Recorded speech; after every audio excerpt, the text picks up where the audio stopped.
መዝሙረ ዳዊት መዝሙር 26 እግዚአብሔር ያበራልኛል ያድነኛልም፣ ምን ያስፈራኛል? እግዚአብሔር የሕይወቴ መታመኛዋ ነው፣ ምን ያስደነግጠኛል?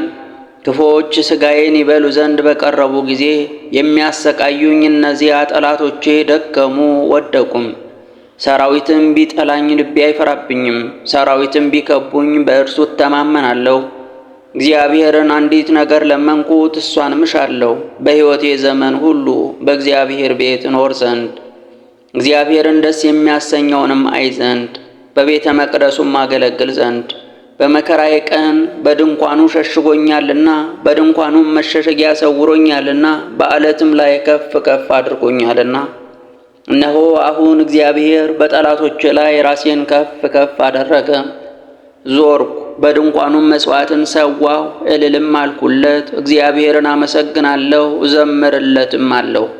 አቤቱ ወደ አንተ የጮኽኩትን ቃሌን ስማኝ፣ ማረኝ አድምጠኝም። ልቤ አንተን አለ፣ ፊትህን ፈለግሁ። አቤቱ ፊትህን ሻለሁ። ፊትህን ከእኔ አትመልስ፣ ተቈጥተህ ከባሪያ ፈቀቅ አትበል። ረዳት ሁነኝ አትጣለኝም። አምላኬና መድኃኒቴ ሆይ ቸል አትበለኝ። አባቴና እናቴ ጥለውኛልና እግዚአብሔር ግን ተቀበለኝ። አቤቱ መንገድህን አስተምረኝ፣ ስለ ጠላቶቼም በቀና መንገድ ምራኝ። ለሚያስጨንቁኝ ፈቃድ አትስጠኝ። የዓመፅ ምስክሮች ተነስተውብኛልና ሐሰትም የዓመፅ ራስ ነው። የእግዚአብሔርን ቸርነት በሕያዋን ምድር አይ ዘንድ አምናለሁ። እግዚአብሔርን ተስፋ አድርግ፣ በርታ፣ ልብህንም አጽና፣ እግዚአብሔርንም ተስፋ አድርግ።